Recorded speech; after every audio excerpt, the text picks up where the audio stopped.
नमस्कार, आप देख रहे हैं जन टीवी और मैं आपके साथ आकांक्षा। पारी खबरों की शुरुआत से पहले एक नजर हेडलाइंस पर।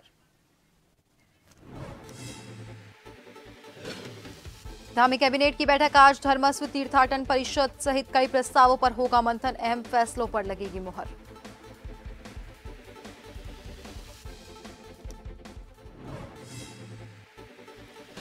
दिल्ली के कांग्रेस पर्यवेक्षकों का प्रदेश दौरा। सरकार को घेरने पर पार्टी नेताओं से होगी चर्चा। केंद्रीय नेतृत्व को भेजेंगे रिपोर्ट।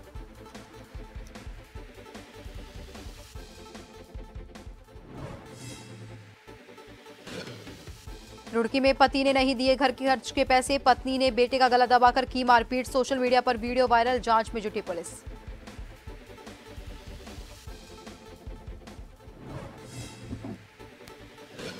पौड़ी में नशे की हालत में स्कूल पहुंचा शिक्षक। डीएम ने शिकायत पर लिया संज्ञान। गांव वालों की रिपोर्ट पर विभाग से मांगा जवाब।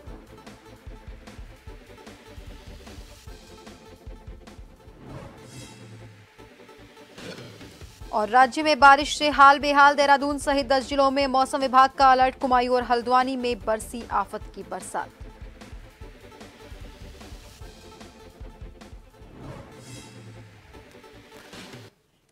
और अब खबरें विस्तार से। मुख्यमंत्री पुष्कर सिंह धामी की अध्यक्षता में आज प्रदेश मंत्रिमंडल की बैठक होगी। बैठक में 4 धाम यात्रा के सुगम और सुरक्षित संचालन के लिए उत्तराखंड धर्मस्व तीर्थाटन परिषद का प्रस्ताव आ सकता है। इसके लिए गठित उच्च स्तरीय समिति ने मुख्यमंत्री को अपनी रिपोर्ट सौंप दी थी। राज्य सचिवालय में 4 बजे से होने वाली बैठक में 1 दर्जन से ज्यादा प्रस्ताव रखे जा सकते हैं। इसमें आपदा मुआवजा राशि में वृद्धि, भूजल पर टैक्स, पिरूल के दाम में इजाफे के साथ ही गृह आवास, शहरी विकास आदि विभागों के प्रस्ताव आ सकते हैं। तो वहीं स्वास्थ्य विभाग की ओर से सरकारी अस्पतालों में रोगियों से वसूले जाने वाले यूजर्स चार्ज की दरों को युक्ति संगत बनाने का प्रस्ताव लाया जा सकता है।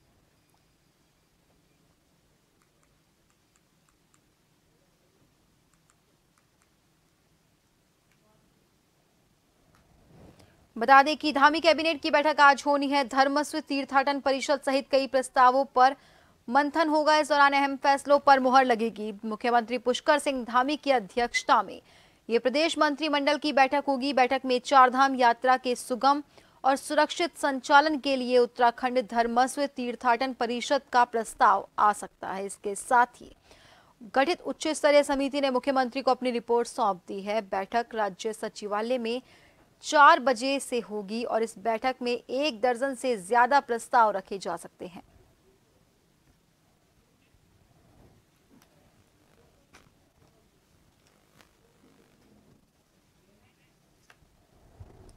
बता दें कि धामी कैबिनेट की आज बैठक होनी है। इस बैठक में कई महत्वपूर्ण निर्णयों पर मुहर लग सकती है। इसके साथ ही 4 धाम यात्रा संचालन पर भी मंथन इस बैठक के दौरान हो सकता है।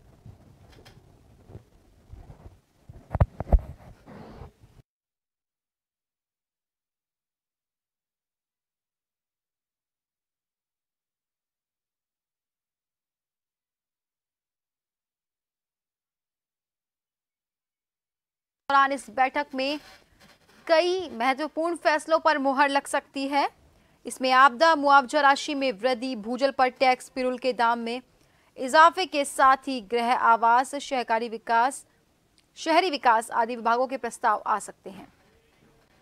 लोकसभा चुनाव में कांग्रेस के जिन राज्यों में चुनाव परिणाम पार्टी के अपेक्षाकृत नहीं रहे हैं, उन राज्यों में कांग्रेस बैठक कर रही है। और इसी कड़ी में उत्तराखंड में 18 तारीख को कांग्रेस के केंद्रीय नेतृत्व के निर्देश पर उत्तराखंड में पीएल पूनिया और रजनी पाटिल आ रहे हैं। पर्यवेक्षक के रूप में आने वाले दोनों नेता 18 से 20 तारीख तक यहां पर रहेंगे और पार्टी के सांसदों, विधायकों, पूर्व विधायकों से लेकर ब्लॉक और जिला स्तर के पदाधिकारी से विस्तार से चर्चा करेंगे और जो भी उनका सुझाव आएगा उसको केंद्रीय नेतृत्व को भेजेंगे। इसके साथ ही सरकार को कैसे घेरना है, इन बातों पर भी चर्चा करेंगे और दिशा निर्देश देंगे।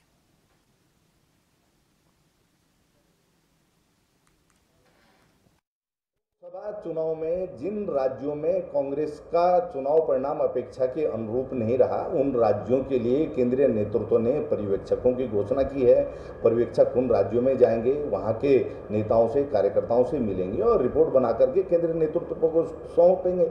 उत्तराखंड के लिए पीएल पूनिया जी और रजनी पाटिल जी उत्तराखंड आ रही हैं 18 तारीख को। 18 तारीख से 20 तारीख तक वो उत्तराखंड में रहेंगी और यहाँ पर वो सभी पार्टी के विधायकों से, पूर्व विधायकों से, पार्टी के प्रत्याशियों से, पार्टी के सभी जिलाध्यक्षों से, ब्लॉक अध्यक्षों से, नगर अध्यक्षों से, प्रकोष्ठों के अध्यक्षों से और एआईसीसी और पीसीसी के सभी सदस्य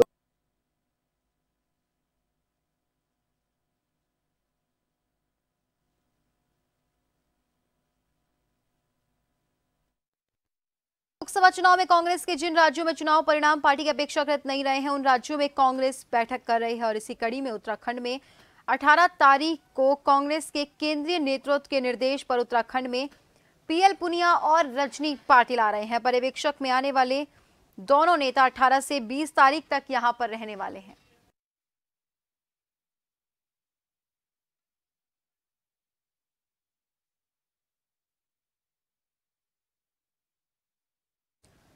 मसूरी में कांग्रेस कार्यकर्ताओं ने शहीद स्थल पर शहर अध्यक्ष अमित गुप्ता के नेतृत्व में विरोध प्रदर्शन किया और इकट्ठा होकर प्रदेश सरकार के खिलाफ जमकर नारेबाजी की। इस मौके पर शहर कांग्रेस अध्यक्ष अमित गुप्ता, पूर्व पालिका अध्यक्ष मनमोहन सिंह माल और कांग्रेस नेता भगवती प्रसाद कुकरेती ने कहा कि भारतीय जनता पार्टी हिंदुओं के आस्था से खेलने का काम कर रही है, जो बर्दाश्त नहीं किया जाएगा। 24 जुलाई से कांग्रेस के प्रदेश अध्यक्ष करण महारा हरिद्वार के हर की पैड़ी से जय गंगे जय केदार यात्रा की शुरुआत करेंगे और केदारनाथ में जाकर केदार बाबा की पूजा अर्चना करेंगे। इस यात्रा में कांग्रेस के साथ इंडिया एयरलाइंस के कार्यकर्ता भी शामिल होंगे।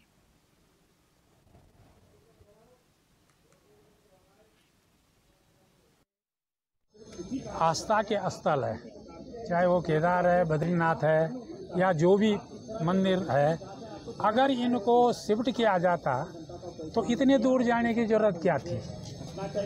ये केदारनाथ आज का नहीं है, कल का नहीं है, ये महाभारत काल से है। महाभारत में पांडवों ने इसका निर्माण किया और पांडवों को केदार ने अपना मुँह नहीं दिखाया। अगर आप थोड़ा दूर जाएं तो केदार जब प्रकट हुआ तो केदार ने अपना मुँह जमीन में धंसा और वो मुँह गया कहाँ? पशुपतिनाथ, नेपाल। दुर्भाग्य है कि जब से हमने सुना है कि केदार धाम की, केदार मंदिर की दिल्ली में कोई संस्था, कोई ट्रस्ट जो है वहाँ पर उसका शिलान्यास और भूमि पूजन जो है हमारे माननीय मुख्यमंत्री धामी जी से करवा दिया। ये बहुत कितना बड़ा एक जो आस्था का सवाल है इस देश का। जो हमारे 4 धाम है उत्तराखंड के, बद्रीनाथ हो गया, केदारनाथ हो गया, यमुनोत्री, गंगोत्री हो गया, उसके साथ इस तरह का छेड़छाड़ करना, जो कि 12 लिंगों में, ज्योतिर्लिंगों में 11वां ज्योतिर्लिंग केदारनाथ धाम है और उसका मंदिर आप दिल्ली बना। देश में कांग्रेस केदारनाथ बचाओ यात्रा की शुरुआत करने जा रही है। हर की पौड़ी में गंगा स्नान के बाद कांग्रेसी केदारनाथ बचाओ यात्रा की शुरुआत करेंगे। इस यात्रा का समापन केदारनाथ धाम में ही होगा, जिसका ऐलान खुद कांग्रेस के वरिष्ठ नेता और पूर्व मुख्यमंत्री हरीश रावत ने किया है, जिस पर तंज कसते हुए भाजपा प्रदेश प्रवक्ता विपिन ने कहा, कांग्रेस को युवराज सद्बुद्धि यात्रा निकालनी चाहिए।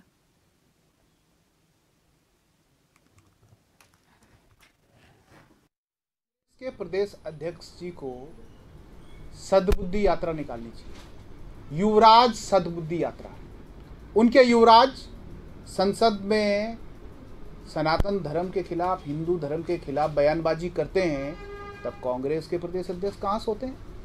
जब उनके युवराज कहते हैं, सनातनियों को कहते हैं मंदिर में जाने वाला हर सनातनी छेड़खानी करता है, तब इनके प्रदेश अध्यक्ष जी की सनातनी धर्म के प्रति आस्था कहाँ चली जाती है?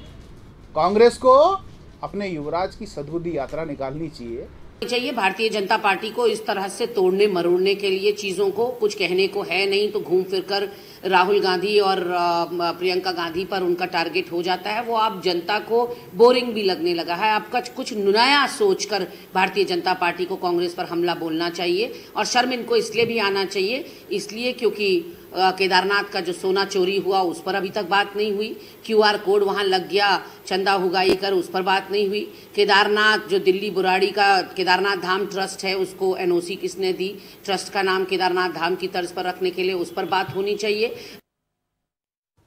2024 कावड़ यात्रा को लेकर उत्तराखंड सरकार व्यवस्थाएं पूरी कर चुकी है। वहीं कावड़ यात्रा पर निकलने की तैयारियां भी श्रद्धालुओं ने शुरू कर ली है। लेकिन यात्रा शुरू करने से पहले ये जानना है कि उत्तराखंड पुलिस प्रशासन की तरफ से यात्रा के क्या कुछ नियम है और यात्रा के दौरान यात्रा सुगम बनाने के लिए किन बातों का ध्यान में रखना जरूरी है।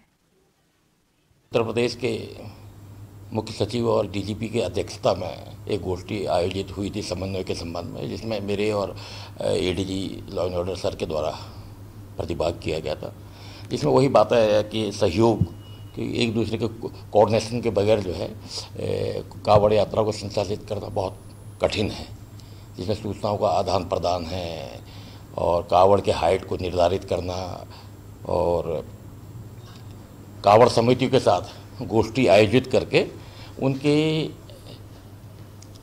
जो उनके वॉल्यूम वगैरह है जो DJ इत्यादि के उसको तय करना, कावड़ के हाइट को निर्धारित करना, इन सब विषयों पर सैद्धांतिक सहमत हो चुकी है और इसको एग्जीक्यूट भी किया जा रहा है। जिसमें हमारे हरिद्वार जनपद से तमाम पॉम्पलेट इत्यादि भी हरियाणा, पंजाब, चंडीगढ़, दिल्ली और उत्तर प्रदेश को भेजे जा चुके हैं। सोशल मीडिया पर वायरल हुई एक वीडियो है जहां झबरेड़ा की बताई जा रही है। वीडियो में एक महिला अपने 11 वर्षीय बेटे को बुरी तरह से पीटती हुई नजर आ रही है। वीडियो को जिसने भी देखा उसने इसकी निंदा की और पुलिस की कार्रवाई की भी मांग की गई। मामला पुलिस तक पहुंचा और जांच हुई तो वीडियो की जो सच्चाई आई वो चौंकाने वाली थी।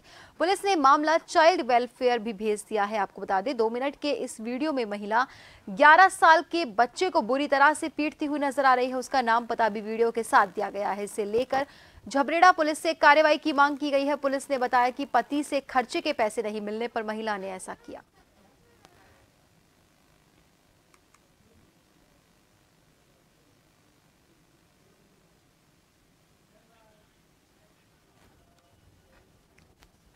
कोट ब्लॉक के स्कूल में एक शिक्षक का नशे की हालत में स्कूल आने का वीडियो सोशल मीडिया पर वायरल हो रहा है। इसमें एक ग्रामीण शिक्षक पर नशे की हालत में स्कूल आने का आरोप लगाते हुए नाराजगी भी जता रहा है। वायरल वीडियो में कोट ब्लॉक के राजकीय पूर्व माध्यमिक विद्यालय राणाकोट के शिक्षक ग्रामीण से बातचीत कर रहे हैं। इसमें ग्रामीण ने शिक्षक पर नशे में स्कूल आने का आरोप लगाया। वहीं वायरल वीडियो का संज्ञान लिया गया और DM पौड़ी डॉक्टर आशीष चौहान ने CEO को जल्द ही रिपोर्ट प्रस्तुत करने के निर्देश दिए हैं। DM पौड़ी ने कहा कि स्कूल के दौरान शिक्षक का शराब पीना निराशाजनक है। मामले की रिपोर्ट आने के बाद नियम मुताबिक कार्रवाई की जाएगी।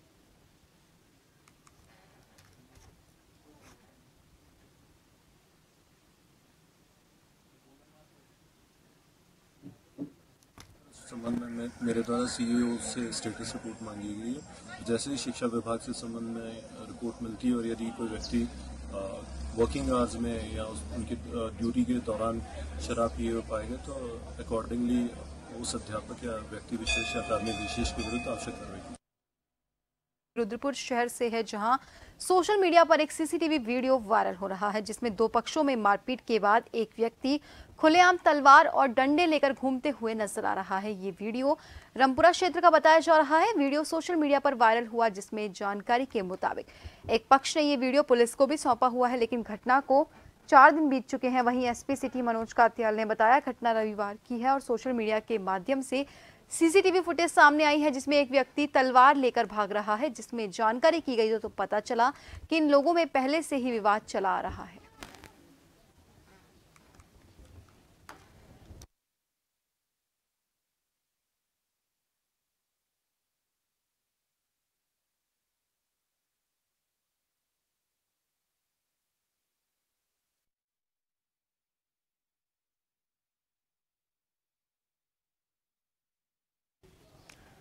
प्रदेश में मानसून की बारिश ने फिर से जोर पकड़ लिया। देहरादून सहित आसपास के क्षेत्रों में मूसलाधार बारिश से पारा भी करीब 7 डिग्री सेल्सियस लुढ़क गया। वहीं कुमाऊं में कहीं कहीं मानसून की बारिश आफत बनकर बरस रही है जिससे पर्वतीय क्षेत्रों में भूस्खलन और निचले इलाकों में नदी नाले उफान पर आ गए हैं। ऐसे में मौसम विज्ञान केंद्र ने प्रदेश में कहीं कहीं बारिश के आसार जताए हैं जिसमें पिथौरागढ़ और बागेश्वर में अत्यंत भारी बारिश को लेकर ऑरेंज अलर्ट जारी किया गया, तो वहीं देहरादून, उत्तरकाशी, टिहरी, रुद्रप्रयाग, चमोली, चंपावत और नैनीताल में कुछ क्षेत्रों में भारी बारिश को लेकर येलो अलर्ट है। अगले 2 दिन प्रदेश में गरज चमक के साथ तीव्र वर्षा का क्रम बना रहने की आशंका है।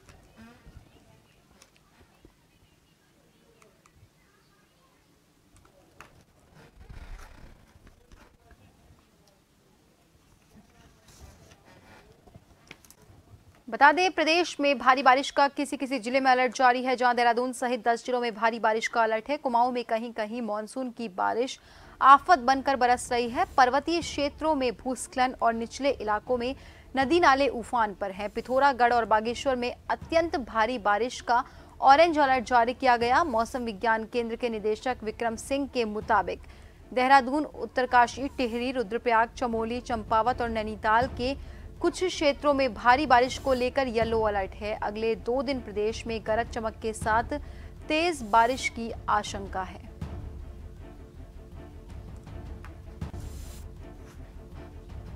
कुमाऊं में कहीं कहीं मानसून की बारिश आफत बनकर बरस रही है, तो वहीं पर्वतीय क्षेत्रों में भूस्खलन और निचले इलाकों में नदी नाले उफान पर होने की घटनाएं बढ़ गई है। इसके साथ ही पिथौरागढ़ और बागेश्वर में अत्यंत भारी बारिश का अलर्ट जारी है।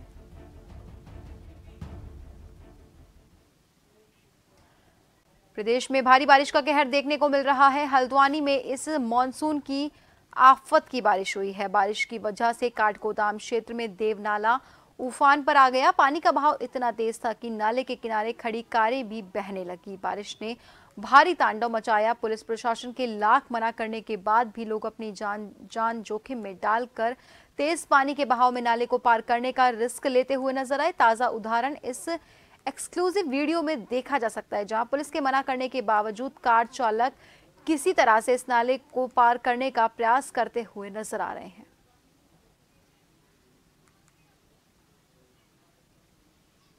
तो नैनीताल का जो पर्वतीय भूभाग यहाँ से शुरू होता है, उसमें रैपिड रेन की दशा में फ्लैश फ्लड की स्थिति बन जाती है। तो जो हमारे रपटे हैं, नाले हैं, वो कई बार बहुत त्वरित अल्प समय में ही उनमें बाढ़ जैसी स्थिति उत्पन्न हो जाती है। उसको लेकर आपने देखा भी होगा कि सभी रपटों पे सिंचाई विभाग द्वारा वार्निंग बोर्ड्स भी ऑलरेडी वहाँ पर लगाए गए हैं। उसके बाद भी ये देखने को मिल रहा है कि लोग उनकी अनदेखी करते हुए बड़े हुए पानी में उतर जाते हैं, जिससे दुर्घटनाएं होती हैं। अभी हम लोगों ने कुछ जगहों पर रेलिंग्स लगाई हैं, आगे भी इसको दिखवा रहे हैं। जहाँ पर भी आवश्यकता होगी रेलिंग्स लगाई जाएंगी। साथ ही जो चेतावनी चंपावत में देर रात से हो रही बारिश से टनकपुर चंपावत ऑल वेदर सड़क बुधवार को एक बार फिर से बनलेक से टनकपुर के बीच विभिन्न स्थानों में मलबा आने से बंद हो गई थी। एनएच को खोले जाने का काम लगातार जारी चल रहा था। कई घंटे की मशक्कत के बाद हाईवे को यातायात के लिए सुचारू किया। इससे फंसे हुए वाहनों को सावधानी पूर्वक निकाले जाने का काम शुरू हुआ।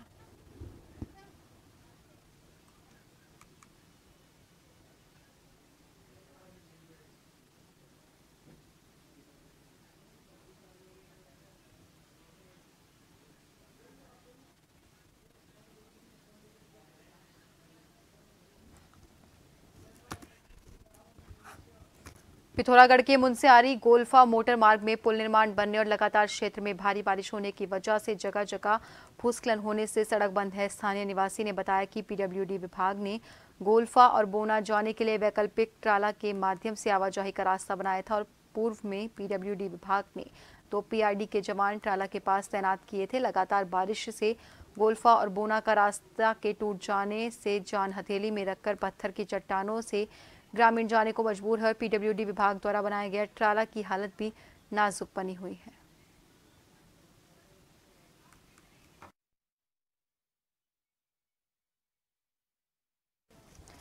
खाद्य विभाग ने खटीमा क्षेत्र में आपदा राहत खाद्य सामग्री घटिया किस्म की और एक्सपायर डेट की बांटे जाने पर राजीव नगर के प्रभावित लोगों ने इसका विरोध किया। इस पर उप जिलाधिकारी रविंद्र सिंह बिष्ट ने तत्काल प्रभावी कार्रवाई की और जिस संस्थान से माल उठाया जा रहा था उस संस्थान को सीज किया। दरअसल खटीमा क्षेत्र के राजीव नगर में प्रवाहित क्षेत्र में खाद्य विभाग द्वारा आपदा प्रभावित लोगों को खाद्य सामग्री वितरित की जा रही थी। इसी क्रम में खटीमा कांग्रेस विधायक भुवन कापड़ी और पूर्ति निरीक्षक धर्मेंद्र सिंह धामी मौके पर पहुंचे और तत्काल संज्ञान लेते हुए मेला घाट रोड स्थित राजीव नगर में राम किराना स्टोर को सीज किया गया। शिकायत आई थी कुछ एक्सपायरी डेट के हमारे तेल की बोतल्स वो जो हमारे आपदा किट में है वो चली गई थी। हालांकि उनकी क्वांटिटी कम थी, तो हमने जांच की थी और वो यहाँ पर मैसेज राम कितना स्टोर के गुप्ता जी हैं मिलाघाट रोड में, उनसे हमने जांच की। उन्होंने कहा कि गलती टूटी बस ये हो गया है, क्योंकि वो यहाँ पर खुद मौजूद थे, उनके नौकर चाकर यहाँ थे और गलती से वो पैक हो गए थे। लेकिन फिर भी क्योंकि आपको एक्सपायरी डेट का सामान यहाँ दुकान में नहीं रखना चाहिए, लिहाजा इस सिलसिले में हमने अग्रिम आदेश थे तो उनकी हमने दुकान को सील कर दिया है और इसके खिलाफ नियम। लोकसभा चुनाव में कांग्रेस के जिन राज्यों में चुनाव परिणाम पार्टी के अपेक्षाकृत नहीं रहा है, वहां पर राज्यों में कांग्रेस बैठक कर रही है। और इसी कड़ी में उत्तराखंड में 18 तारीख को यानी कि आज कांग्रेस के केंद्रीय नेतृत्व के निर्देश पर उत्तराखंड में पीएल पुनिया और रजनी पाटिल आ रहे हैं। पर्यवेक्षक के रूप में आने वाले दोनों नेता 18 से 20 तारीख तक यहां पर रहेंगे और पार्टी के सांसदों, विधायकों और पूर्व विधायकों से लेकर ब्लॉक और जिला स्तर के पदाधिकारी से विस्तार से चर्चा करेंगे और जो भी उनका सुझाव आएगा उसको केंद्रीय नेतृत्व को भेजेंगे। इसके साथ ही सरकार को कैसे घेरना है, इन बातों पर भी चर्चा की जाएगी और दिशा निर्देश देंगे।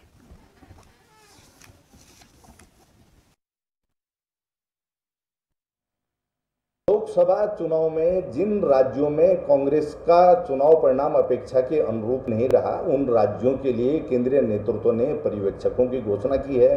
पर्यवेक्षक उन राज्यों में जाएंगे, वहां के नेताओं से, कार्यकर्ताओं से मिलेंगे और रिपोर्ट बना करके केंद्रीय नेतृत्व को सौंपेंगे। उत्तराखंड के लिए पीएल पुनिया जी और रजनी पाटिल जी उत्तराखंड आ रही हैं 18 तारीख को।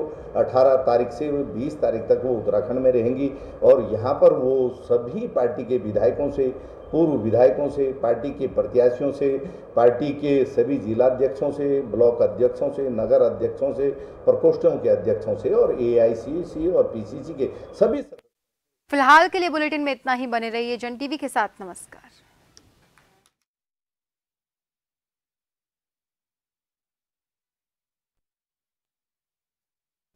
जल संरक्षण के लिए उत्तराखंड सरकार आज हर संभव प्रयास